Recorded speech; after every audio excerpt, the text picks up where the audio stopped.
Well, hello, and welcome to the Village Online. We have an amazing program for you today. I'm glad you're with us. First, Mark Conklin is the founder of Every Leader's Journey, and with his wife Joy, co-founder of Wise Counsel, Inc. I am proud that they have become a vital part of our Village Church family, and they really are dear friends to Jane and me. Last year, Kathy Baldock was in town for Matt and Alejandro's wedding. She even stayed over a day to speak at the village church. After church, she had a couple of hours before she had to fly home to Reno. So I asked Mark if he would be willing to interview Kathy for me, and he said absolutely. Let me say it like this. If you don't yet know Kathy, you will not only know her after watching this interview, but you will love her. She is an author, an LGBT plus advocate, an international speaker, and an educator. And if you find value in conversations like these, we invite you to join us in expanding such important discussions as part of what we're calling the Village 3.0. Your support would greatly help us continue to produce valuable content. So, for more information on contributing, please see the details that's on the screen. This is one of two conversations with Mark and Kathy, and it is her moving story about how her life was rocked by divorce and then transformed when she discovered that being gay and Christian is not only possible, but that gay Christians are some of the most lovely followers of Jesus you could ever know. Without further ado, enjoy.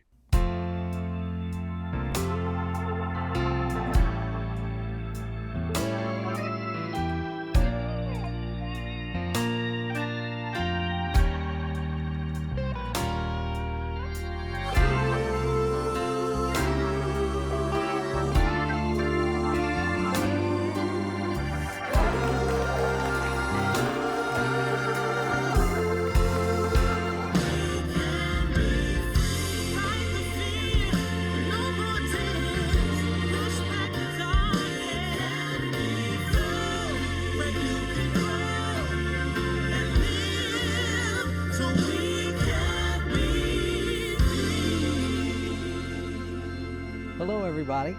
I have the opportunity to interview a highly acclaimed, best-selling author, but more importantly, someone who's one of the most courageous and contagious advocates for the LGBTQ plus community and a force for truth and justice that cannot be ignored that any of us have ever known. Kathy Baldock. Kathy, good afternoon. We're fans of your story and your work, and actually, we totally agree with one description someone wrote of you as ballsy.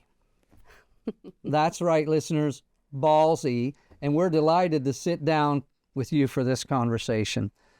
Let's jump in with just an obligatory rehearsal of the facts, if you would. For those of you that don't know you yet or your work, just a little about your background, if you would, growing up, through college, and into your early marriage. So I was born in New York City. I am a fourth-generation woman born on Manhattan Island. So a lot of, I think a lot of the work I do is really associated with the place I grew up and the time I became a young woman. My mother, I'm the youngest of three. My father walked out by the time my mother was 24 with three little kids in a very heavily Irish Catholic neighborhood in Manhattan. And my mother was shunned for that within the Catholic Church. At the time, divorce was horrible. I was the only girl in my Catholic school, Good Shepherd in Inwood, New York, 207th Street and Broadway, that didn't have a father. And I watched the way my mother, I wouldn't have had the words to associate it with at the time, but the way she was shamed and othered by the church. I knew that she sent us to Catholic school, but she would never go to church because she was excommunicated.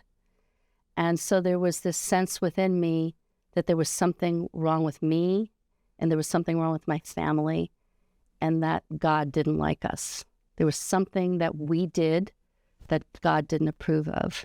I mean, so you slot that in and pick it up 40 years later, and you apply it to the LGBTQ movement within the church, that there's something about us, and we don't really know what it is, but God doesn't like us. So I'm sure that was planted very early on to not understand why you're just living your life and doing the best you can, and there's something intrinsically wrong with you. But, you know, that shame came off of my mother. I saw her treated that way, and I didn't associate it until later years, but it was certainly part of my upbringing. And the other part is that I became a young woman in the 70s. So I was born in 56, 67.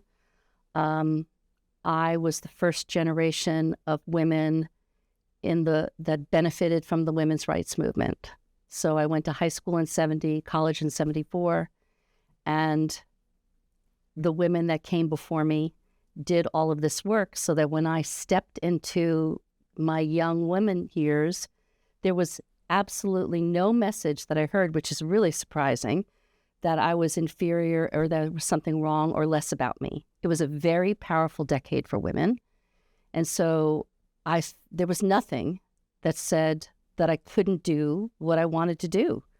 So you combine that with a New York City attitude, an attitude of being fairly independent as a young child and having to do things for myself, and with this attitude as a woman that I can do anything and I'm not less than anybody. So high school in 70 to 74, college in 74, started out in physics because I was really strong in sciences, but I was also strong in the humanities.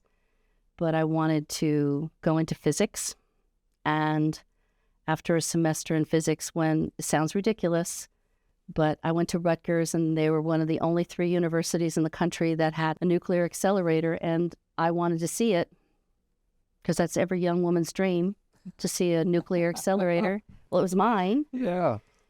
So I rode my bike up to the building, and I said, very cheerfully, I'm here, and I'm here to see your accelerator. And they said, you're not a grad student, you can't see it. So I showed them, and I dropped out of physics. And some of the boys I knew, I was also running track, so some of the athletes I knew who were not anywhere near as smart as I was, they were in the engineering school. And so I thought, if they can make it as an engineer and they're all talking about how much money they're going to make after college, why don't I go out for it? Why don't I try engineering? So I rode my bike right from the accelerator rejection, crazy story, over to administration and changed my major to engineering. So again, I was in a situation where it was almost all men, 2% women. And I think those years strengthened me too, because I went head to toe with some very fine minds, and I could compete with them and felt confident, and started working in engineering in the late 70s, again in a man's field. So I think all of those things very much empowered me to not be afraid, to ask questions, to stand up for myself, to certainly never feel inferior. And then I got married at 27, and I got married in 82. Had been raised Catholic, but not a confession of faith Catholic. Married my husband at the time, would end up being a husband of almost 20 years. And our best friends, as it turned out, became born-again Christians. And a year into the marriage was falling apart, and I was determined to keep this marriage together because I had been a child of a divorce. Very common belief.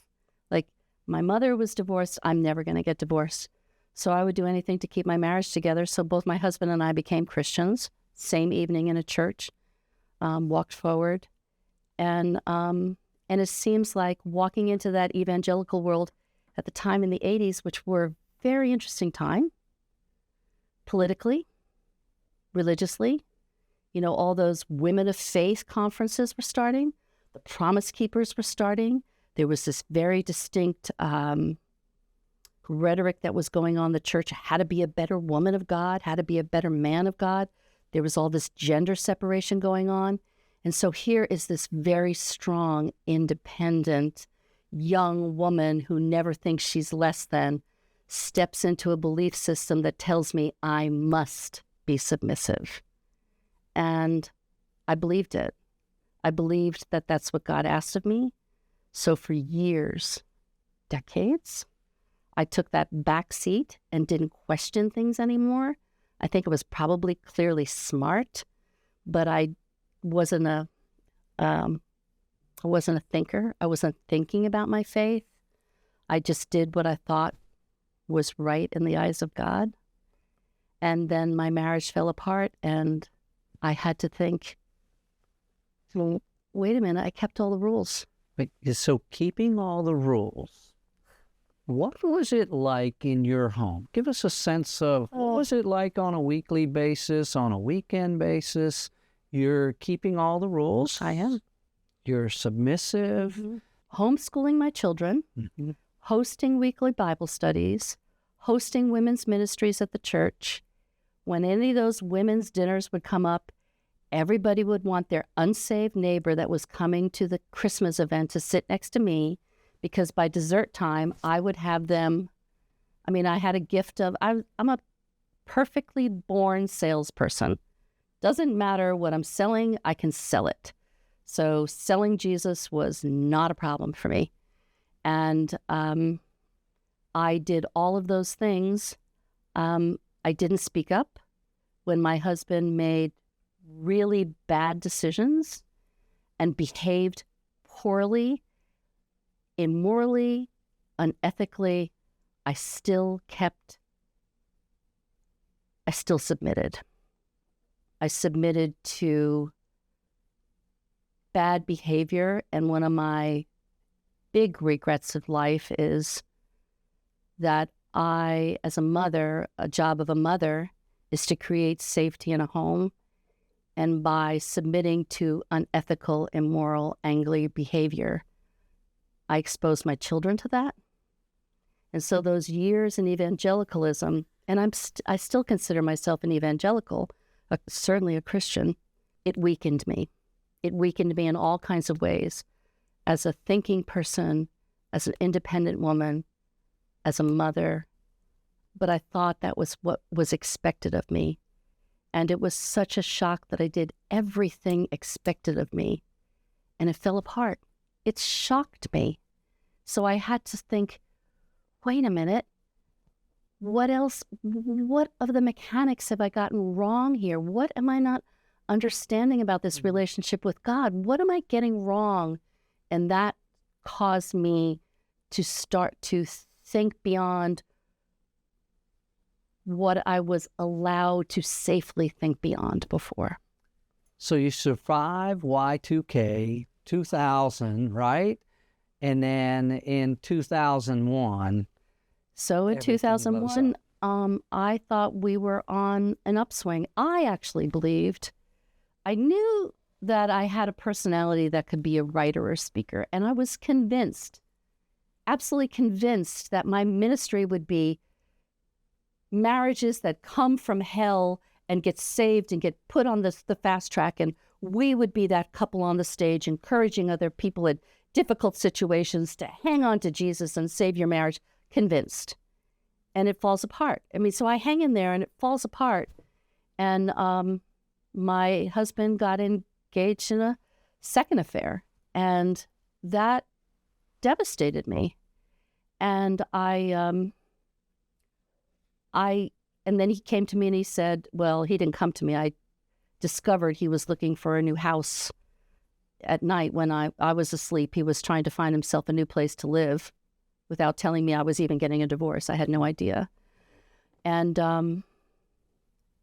I so wanted to, now this was not poor theology. I did not want to be unfaithful to a man that was unfaithful to me, which is an easy course to take when someone's done that to you. And I just didn't want to do it, because I think people that are in relationships with me for even not very long realize that I really do have a quality of being intensely loyal. I am very loyal. And I did not want to betray a marriage vow. And I did not want to betray my word to God. And so I thought the way I can keep parts of me busy would be first to start hiking every day. And so I started hiking every single day. And that also became a way of where I could talk on the trails and cry, because my children were 13 and 14 at the time, and they didn't know their parents were going towards a divorce. And I didn't want to cry. I didn't want to damage my kids. So I took all my pain and I took it to a trail. And so I would cry on the trail and talk out loud on the trails. And I remember one guy walking down a trail one day. I don't know where the heck he came from, but he had a plastic cup with ice in it. He must have been sitting at the cooler somewhere near a creek. And he walked up and he said to me, I knew someone was up here. I heard someone up here screaming and yelling, and I thought something was wrong. It was me expressing my pain to God every day, saying, I want to do what's right, but this is so hard. And then I also took Italian because I am dreadful at language. I'm real good at English. I am dreadful at foreign languages. So I thought, let's do the most difficult thing you can do for your mind. So I took an Italian class, and the second night of Italian class, I got paired up with the only gay man in class. And on that hiking trail in the same month, same 5-week period, I meet up with a lesbian, and she befriends me, and I start to trust her because my church friends were betraying me. Prayer requests in a woman's circle sometimes is you might as well put it in the church bulletin. Like Kathy Baldock is struggling in her marriage. Her husband's had an affair. I might as well have stood up on a microphone and said it. And my children didn't even know. So I was trying to keep a lid on things, keep myself loyal, keep my promises to God, and I was in agony. And so working on healing the mind, healing the body, the soul, the spirit, and honestly, just the physical exertion of the hiking. And you became incredibly disciplined at it. And still today, you're hiking every day. Yeah. Doesn't matter if it's a snowstorm or raining, I'm out there. But what that questioning of what did I get wrong, I can also be not so much anymore about some things, but I can also be a person that is so sure about something that if someone had come to me before this crisis in my life and said, Kathy, there's gay people, I would have said, the Bible says. But when I was in that point of saying, what did I get wrong? I got something wrong. And so at that point of saying something is wrong with this internal thinking, when a gay person comes across your path, 2 gay people come across your path, I was 2 things. I was more willing to say, not maybe I'm wrong about this, but maybe I don't know everything. And the second thing was that pattern of telling someone that there's something wrong with you, but I have the answer. That was stopped in me because how can I export a sureness and a confidence in my faith brings you to all the good things in life when my own Christian marriage was falling apart? Yeah. How do you export what you do not have? So I had to keep my mouth shut and just do relationship, which I was strong at. So I befriended Tom Durante and Neto Montoya, and they trusted, because I'm a nice person, they trusted me to take me into their individual circles. And then all of a sudden, as this one-party conservative party person and strong evangelical leader, homeschooling mom, we had people at our dining room table once a week. We gathered people from lots of places, all Christians, all from our circles. And I go from that to questioning so many things. And now I've got all these gay people in my life where I go into their circles and I'm the only straight person. at Tom's parties. I'm the only woman and only straight person. I go to Neto's lesbian parties, all the older lesbians, because Neto's 76 now. So all the 60-year-old lesbians that have been, out for a long time and very secure in who they are. And I'm starting to realize that two things. They really are gay from birth. I mean, I'm listening to their stories, which is like, what? And the second thing was that their relationships, their love was really love. And I had been told it was lust. And I'm getting around people and I'm seeing the depth of their feelings in these long-term relationships that the community isn't supporting, and somehow they've been together 30 years. And it really messed with my sureness.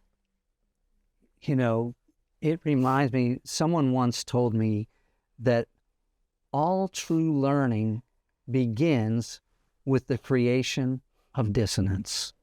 Oh, yes. We encounter something that is so counter to everything we thought, believed, were taught, and it sounds like whether it was the engaging of your head, your intellect with the Italian, with Tom, or walking the trails and deciding one day to say, Neto, we've seen one another here several times. I'm going to walk with you for a while. In both places where you went for healing, God met you with thought of a it that way. beautiful person from the LGBT plus community. I hadn't actually thought it in those terms. That is so beautiful.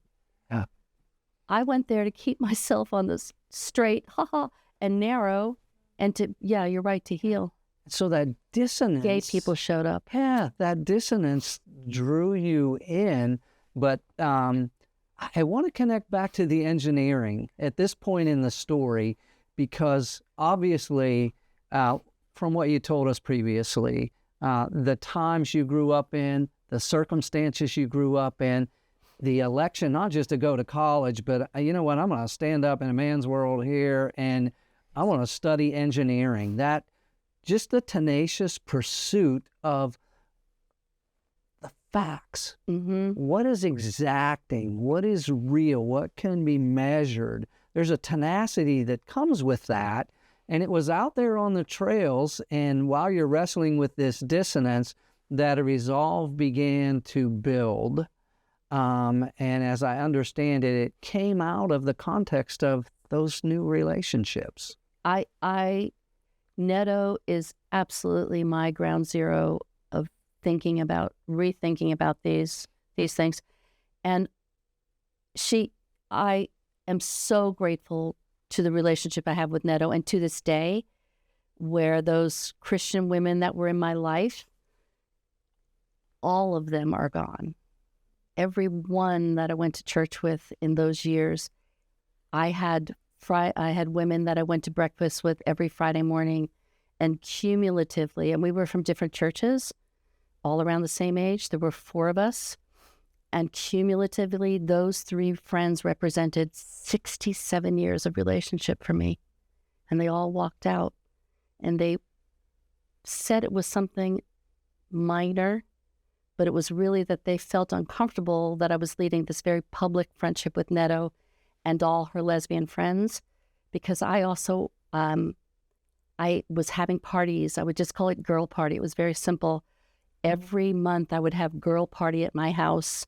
And all of a sudden, my girl party started transitioning to, 1/3 lesbian with all of my Christian friends. And this is in the early 2000s.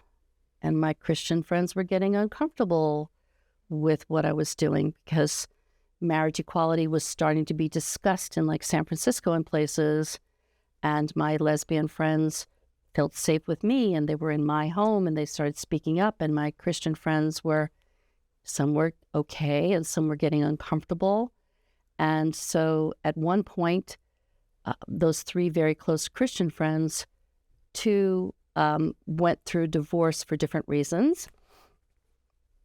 I won't say what they are because there were personal reasons, but so there would be 3 out of 4 of us that were going to be single women.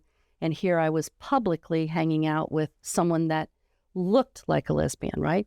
Identified as, had no problem saying, and then there were all lesbians in my house. And those other women were afraid of being labeled lesbian because they were hanging out with me, who was being labeled lesbian. And that was the worst thing that could be happening, right? And so they didn't feel comfortable being this close to gay people. So they wanted to dissociate from me. And the closer I got to Neto, the more uncomfortable it got for my friends. And they made, it was something that could have been resolved by middle school girls on the playground. And they blew it up, and all three in the same month walked out of my life. So my husband walks out. My closest Christian friends walk out. It was shocking. And so you're sitting in this dissonance, and I'm imagining you there,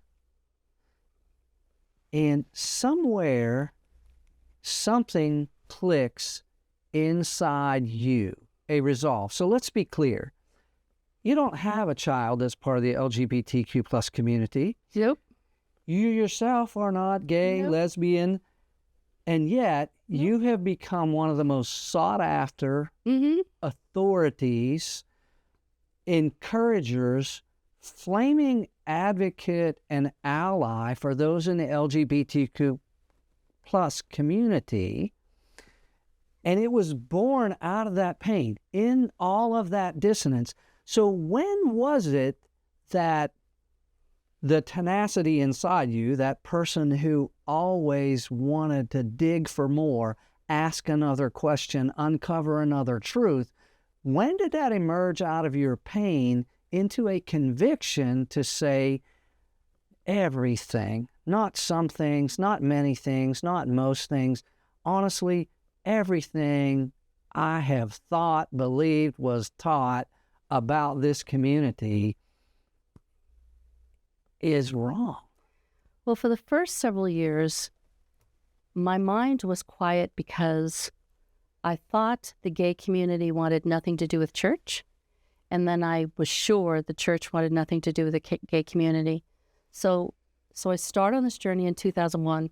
People think I wake up one day and I throw a rainbow boa around my neck and I march down some, rainbow painted street and I'm waving a flag as an advocate. It's a very long journey because at the time, there were also no resources, or very few, almost no resources. I was being the nice person to both communities, but my friends were very uncomfortable with my willingness to investigate this, and only on a civil level, not a theological level. And then what happened was, one morning I live in the mountains. Big snowstorms happen all the time. And I've been a reader of the New York Times since I was 15 years old. And I've always had a subscription as an adult. I'm an avid crossword puzzle person and word games in the New York Times. And I love information. I would just read the Times every day. And big snowstorm, the Times didn't get delivered that day to my driveway. So I took my laptop, and as I was getting my hair ready for work, I had my laptop on my sink so I could read the Times and get ready for work like I normally do.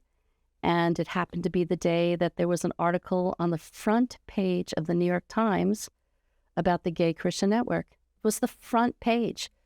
Justin Lee, who the founder of it, he was the quote of the day, just below the fold there, and the paper, quote of the day, and it said, Gay Christian. I had never put those two words together. I didn't know there was such a thing as a gay Christian. I couldn't imagine it. And there it is on the front page. And because I was on my computer, I could click on the links. And when it linked the Gay Christian Network, I could easily click to the site. And I clicked to the site and I thought, well, I'm going to go to the mission statement because I'm sure, and I'm going to tell you the truth, I was sure the mission statement would be like God, Jesus, sex. Jesus, God, sex. I mean, I was positive I knew what that site would say. It would be a validation of sexual behaviors and sticking God and Jesus onto it. That's what I thought it would be. And so I clicked on that site and I read the mission statement. And right there, while curling my hair in my bathroom, I started to cry because I thought, I agree with this mission statement. What do I do about this? So I clicked through the site and I happened to notice that there was a conference coming up in Seattle in January, which it was December 17th. Conference was like January 7, 8, 9. And I thought about it. And then that weekend, went to church. And it was during the time of a lot of immigrant protests in this country where the Hispanic community was marching. That was the year that was happening. And my pastor was the only white pastor in my town that marched with the Hispanic community. And he did a sermon that Sunday but he knew talking about the Hispanic community by name would send some people out of the church. It would cause them to leave that didn't agree with his stance. So instead of using the word immigrant, he kept saying the other. And every time he said the other, I stuck gay Christians in that the other. And I sat in the back of the church and I just kept putting these other people that I had just found out about in his talk. And I cried through the back of the church at the sermon. And at the end, I was very close with my pastor. And I walked up and he said, something touched you. And I said, he said, what's going on, Kathy? And I said, there are gay Christians. Like, that's not what he expected me to say. Like maybe, my neighbor is brown, but that's not what I said. There are gay Christians. And he said, okay, what do you want me to do about it? I said, well, there's a conference in Seattle next month. And I don't, I know as a Christian woman, my covering is my pastor. I know that. And so I said, you're my pastor. And I think I want to go to this conference. I think I want to seek them out and go to this, ask them if I'm allowed to come. And I wanted to go to this conference and I want to see these people. And so he said to me, Kathy, there's a voice crying in the wilderness and I can't hear it. He said, but I think you might be able to hear it. And so right then he committed to airfare, hotel, and registration for me. But afterwards, it came out that what he was hoping I was hearing was that there were gay Christians and that maybe I was hearing the voice to go after them to bring them back into the church. He was hearing, he couldn't have said the words like reparative therapy or Exodus, but to pursue them, to bring them back to Jesus. But that's not what I was thinking. And that's not what I thought he was thinking. There's an agenda to recapture and bring back into the fold through reparative therapy, counseling, ministry, Holy Spirit, whatever it is. We're going to recapture these lost sheep from the church. That there was an agenda there. Your agenda was very different. It was, I'm not sure I had an agenda. It was absolute curiosity. I could not imagine that this was real. And so then my next step was to talk to my boss at work. I was a technology salesperson. And beginning of the year, you're supposed to set out all your goals for the year. And I was his top salesperson. And so I had to project all my goals, the first week of January. And I said to him, I need to leave on it was Thursday, Friday, Saturday, and I think maybe Sunday morning. So I needed 2 days off from work. And I said, if I can get my goals done, and they were also Christian owners. So I was going to have to say to my very Christian bosses, I want to go to a gay Christian conference. That's what I want to do. I don't want to go snowboarding. I want to go to a gay Christian conference. So I had to that hurdle. And they both looked at me like, we know. They knew since the moment they hired me that I was a devout Christian. And they, especially the wife, who is to this day a friend of mine, and very supportive of the work I do. Not quite understanding at the time, but they knew that I was a woman pursuing God. And they believed that there was something in this that was really spiritually driving me. And they approved of my time off. Just get your numbers done for next year. So I remember still on the plane, finishing up my spreadsheets, flying into Seattle and going into Seattle. And my only motivation was, does this really exist? How have I, hanging out for 5 years with gay people, not heard about gay Christians? I mean, and they're organized and they're having a conference. It was beyond my rational thinking. And I just had to go see what this was about. No desire to change anybody. The entire desire was to go see, is this real? That's it. So driven by curiosity. And when was this? When was the conference? December. That was January 2008. Okay. So you've been studying the Italian with Thomas. You've been walking the trails with Neto. You're sitting in all of this dissonance. And then New York Times, there it is. And curiosity gets the best of you. You secure the permissions. And you walk into even greater dissonance. So something funny, one thing I want to back up and say, I knew something was happening years before, but I didn't know where it was going. I remember when Tom and, so this is backtracking actually several years, but I remember when Tom and Neto walked into my life in the same month and thinking, this is really unusual that a gay man and a lesbian come into my world, and I quick friends with them. And then there was a women's retreat. And boy, do I not like women's retreats. I don't like the craft time of women's retreats. I wish we had book review hour. I don't know. I don't like craft time. And so women's retreat of the church, of the pastor that would eventually allow me to go. And so at the last day of women's retreats, the Sunday morning, you're all packing up to go home, and you all gather in the room and you all say what God has told you this weekend. And typically all the God told you this weekend things always have to do with people's husbands, I'm going to be a better wife. I mean, all of that stuff. And well, I was by then, didn't have a husband to be a better wife to. I was already separated. And people knew I was very outspoken within my church. Very visible, very friendly. And I was the last one that hadn't spoken. And it was like all eyes on me, like, what's she going to say? Like, when is she going to stand up?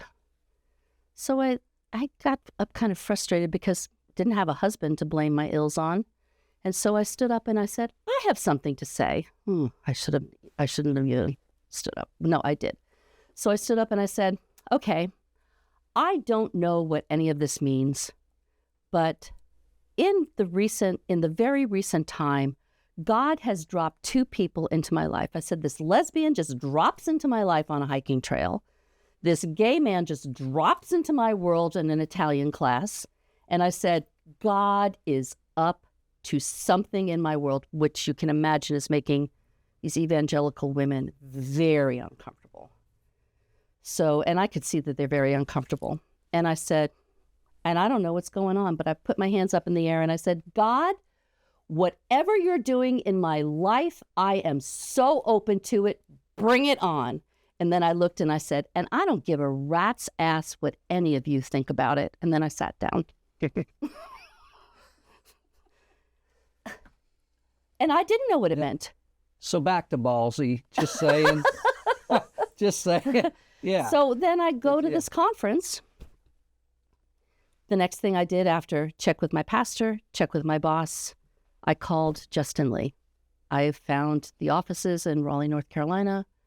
I called him up and I said, I read the article in the New York Times. This is who I am. I'm like a nobody, but I'm really curious. And I said to him, I just want to come look at you. I want to come see you. Like, gay Christians in the wild. And so he said, yeah, you can come. He didn't put any qualifiers on me, like, you can't come to do this. I think he heard my genuineness. And so I went. So the very first gay Christian that I knew of that I ever met was Justin Lee. And I didn't go in there announcing I was straight. I tried to stay background, but Justin, knew who I was. I was a nobody, but he knew I was straight and curious.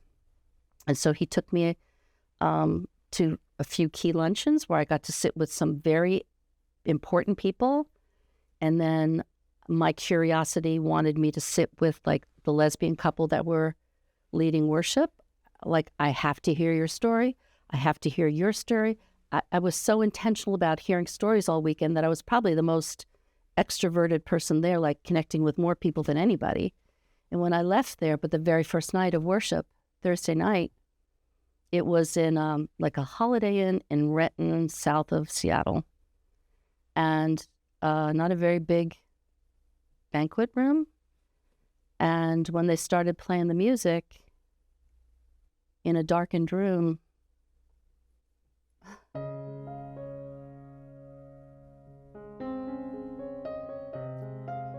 I felt the Spirit of God that I felt in churches.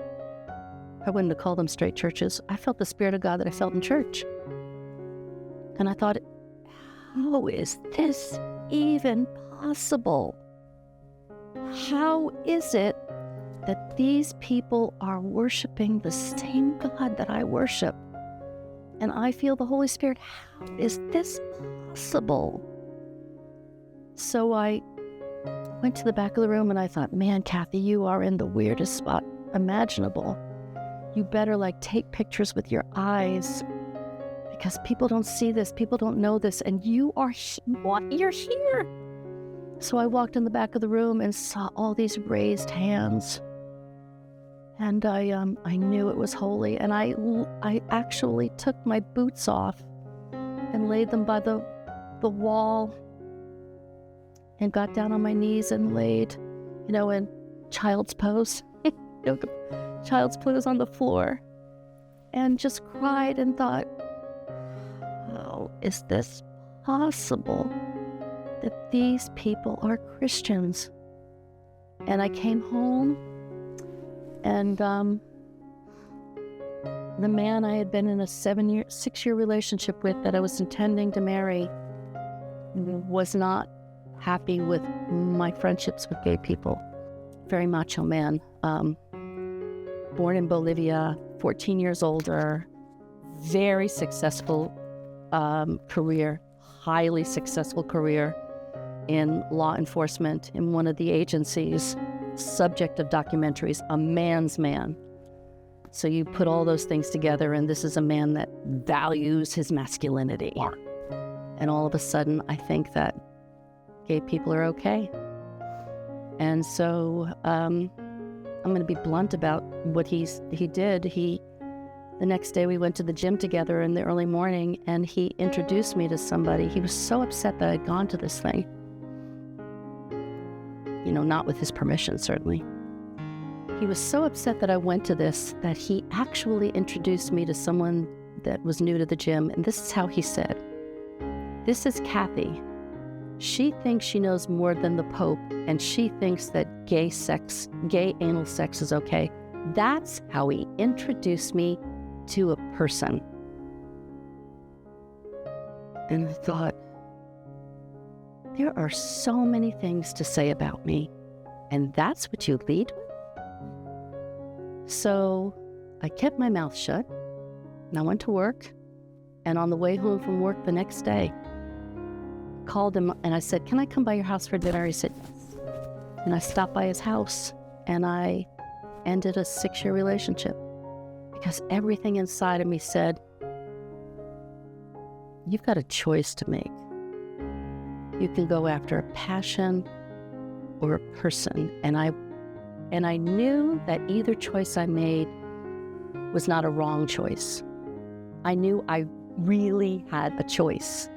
So it wasn't go down this path and it's bad and go down this path and it's good. I knew I had a choice. And knowing nothing. And I knew nothing except for that experience less than 5 days before. That's all I knew.